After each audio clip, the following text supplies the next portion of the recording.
I've talked before about how Beijing is stuffed full of museums, over 150 by my reckoning, and though I'm trying slowly to work my way around them all, somehow I've never got that excited about visiting some of the museums devoted to China's many revolutionary martyrs, communist thinkers, and other local worthies. But all that may be about to change, following my visit this last weekend to a museum dedicated to the writer Lu Xun. For not only is it well laid out, stuffed full of interesting photographs and artefacts, but it also has fulsome descriptions and narratives in English about the life of this leading figure of modern Chinese literature. Mind you, having said that, every one of my Chinese friends to whom I have mentioned this say that they find his writing somewhat heavy-going to plough through. But hey, let's not worry about that right now, eh? In short, it's a model for what many of Beijing's other museums should be striving for.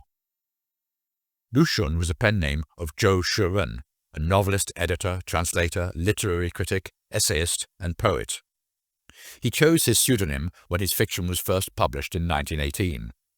His works exerted a substantial influence, and he was highly acclaimed by the communist regime after 1949, with Mao Zedong himself being said to be a lifelong admirer. Though sympathetic to communist ideals, Lu Xun never actually joined the Chinese Communist Party, until after his death, that is. He was primarily a leftist whose work promoted radical change through criticism of antiquated cultural values and repressive social customs. I set off for Fucheng Mid Station on Line 2 and find the northeast exit. Making an immediate left turn, instead of walking down the main road, brings you almost to the entrance of the museum. The buildings in which the museum is situated were Lu Xun's former Beijing residence, and the museum itself was established in 1956. I smile at the lady in the ticket office. She smiles back. I ask how much to get in. A number of websites say it's 10 kuai, but I've learned never to trust what these websites tell you. An even bigger smile. It's free. Welcome. Come in, come in. I do as I'm bid. Inside is a massive courtyard that looks well cared for, and clean, and ahead of me is the main residence. At first glance it looks like I've come on a wild goose chase, nothing to see apart from a picture stuck half-heartedly on the wall in the entrance hall. But an arrow points the way downstairs, and suddenly one finds oneself in Aladdin's cave of Lu Xun memorabilia. Lu Xun was born in Shaoxing, Zhejiang, in September 1881. His family had been prosperous for centuries, but by the time he was born, his family's prosperity was already in decline.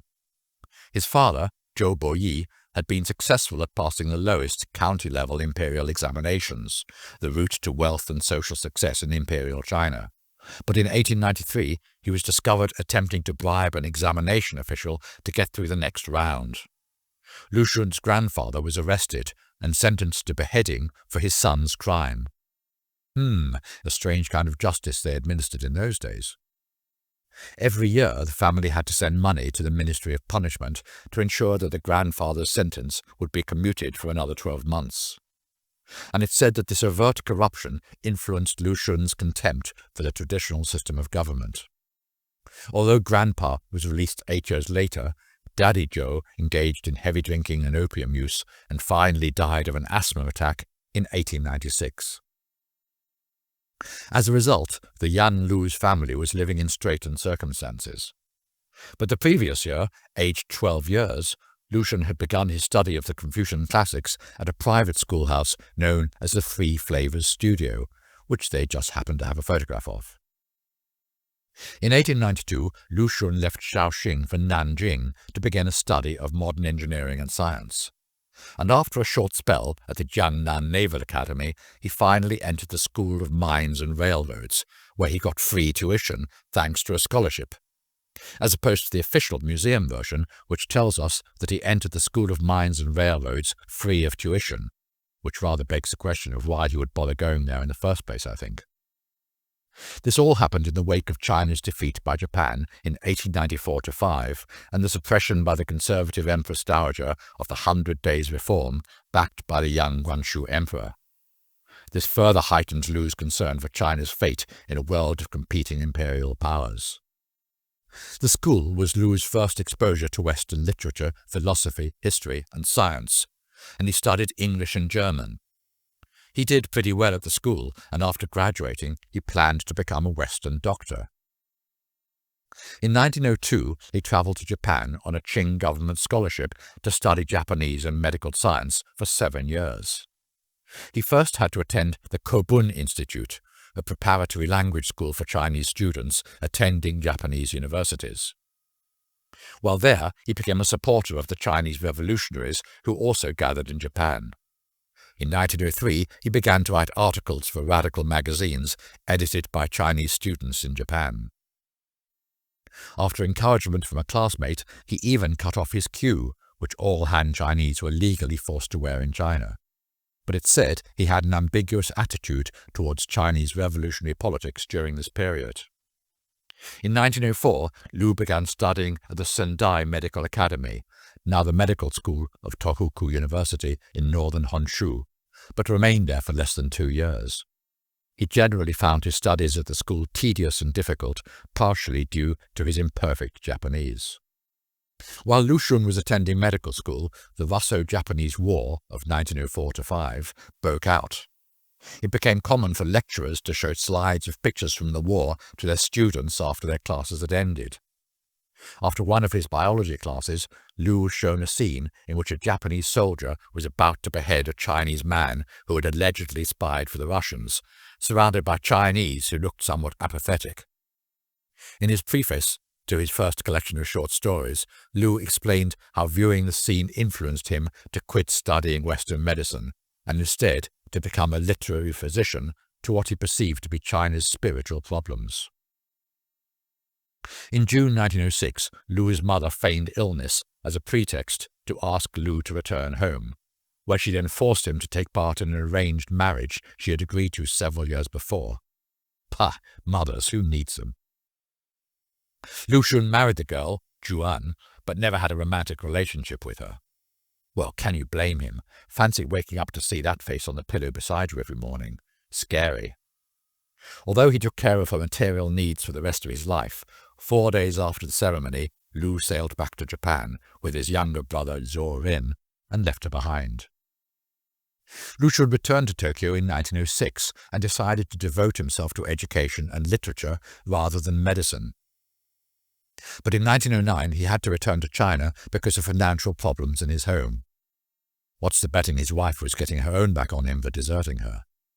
At first, he taught in Zhejiang Normal School in Hangzhou and then served as headmaster of another school in Shaoxing. In February 1912, shortly after the Xinhai Revolution that ended the Qing dynasty and nominally founded the Republic of China, Lu gained a position at the National Ministry of Education. He was hired in Nanjing, but then moved with the ministry to Beijing, where he lived from 1912 to 1926. Two of his major accomplishments in office were the renovation and expansion of the Beijing Library, the establishment of the Natural History Museum, and the establishment of the Library of Popular Literature. In 1917, an old friend of Lu's, Chang Xuantong, invited him to write for a radical populist literary magazine that had recently been founded, called New Youth. At first, Lu was skeptical, but in 1918 he wrote his first short story, Diary of a Madman, for the magazine, and the story was praised for its anti-traditionalism, its synthesis of Chinese and foreign conventions and ideas, and its skillful narration. As a result, Lu himself was recognized as one of the leading writers of the new culture movement. Lu continued writing for the magazine and produced his most famous stories for New Youth between 1917 and 1921. These stories were collected and republished in Nahan, or Outcry, in 1923. In 1919, Lu moved his family to a large compound in Beijing, where he lived with his mother, so it seems he's still talking to her, his 2 brothers, and their Japanese wives. No mention of his own wife here, though. This living arrangement lasted until 1923, when Lu had a falling out with his brother, Zhou Ren, after Zhou Ren's wife accused Lu of making sexual advances towards her. In 1923, he lost his front teeth in a rickshaw accident. Well, that's the official story, but who knows if Zhou Ren had something to do with it. In 1924, he developed the first symptoms of tuberculosis, and the next year, Lu began an affair with one of his students at the Beijing Women's College, a girl called Shu Guanping. In March 1926, there was a mass student protest against the warlord Lu Xun's collaboration with the Japanese. The protests degenerated into a massacre, in which 2 of Lu's students were killed. His public support for the protesters forced him to flee from the local authorities, and he went to Xiamen, where he started teaching at Xiamen University, though he did at least have the good grace to send Shu Guanping a postcard of the university. In January 1927, he and Shu moved to Guangzhou, where he was hired as the head of the Zhongshan University Chinese Literature Department. His first act in his position was to hire her as his personal assistant and to hire one of his old classmates from Japan, Shu Shousham, as a lecturer. So I guess he was obviously well into nepotism. While in Guangzhou, he edited numerous poems and books and made contacts with the Kuomintang and the Chinese Communist Party through his students. Later that year, he left for Shanghai, widely regarded as one of the most famous intellectuals in China. For the first time, he was able to make a living solely as a professional writer, with a monthly income of nearly 500 yuan. He was also appointed as a specially appointed writer by the National Ministry of Higher Education, which brought him an additional 300 yuan a month. He began to live with Shu Guangping, and she got pregnant. They had a son in 1921, whom they called Haiying. Lu Xun stopped writing fiction and devoted himself to writing satiric critical essays, which he used as a form of political protest. In 1930, he became the nominal leader of the League of Left-Wing Writers. Although he himself refused to join the Chinese Communist Party, he recruited many writers and countrymen to the communist cause through his Chinese translations of Marxist literary theories, as well as through his own political writing. He sent a telegram congratulating the CCP on their completion of the Long March in February 1936. But his health continued to deteriorate throughout that year due to his chronic tuberculosis. He died on October 19th, aged 56, and his remains were interred in a mausoleum within what is now Lu Xun Park in Shanghai. Mao Zedong made a calligraphic inscription above his tomb, and he was posthumously made a member of the Communist Party for his contributions to the May the 4th movement. There's a death mask of him that was made by a Japanese dentist, though the museum is pretty unforthcoming with any more details. During the last years of Lu Xun's life, the government had prohibited the publication of most of his work, so he was forced to publish the majority of his new articles under various pseudonyms. He criticized the Shanghai communist literary circles for their embrace of propaganda, and he was politically attacked by many of their members. But in true Chinese fashion, the communist movement adopted Lu Xun posthumously as an exemplar of socialist realism, with much of his work incorporated into school textbooks. It was probably because he died relatively early in the communist movement that he was not criticized for making the kinds of political errors for which his colleagues suffered. According to Wikipedia, shortly after Lu Xun's death, Mao Zedong called him the saint of modern China, but used his legacy selectively to promote his own political goals. After the People's Republic of China was established in 1949, Communist Party literary theorists portrayed his work as orthodox examples of communist literature, yet every one of Lu's close disciples from the 1930s was purged. Apparently Mao admitted that had Lu survived until the 1950s, he would either have gone silent or gone to prison. During the Cultural Revolution, the Communist Party both hailed Lu Xun as one of the fathers of communism in China, yet ironically suppressed the very intellectual culture and style of writing that he represented. Some of his essays and writings, however, are now part of the primary school and middle school compulsory curriculum in China.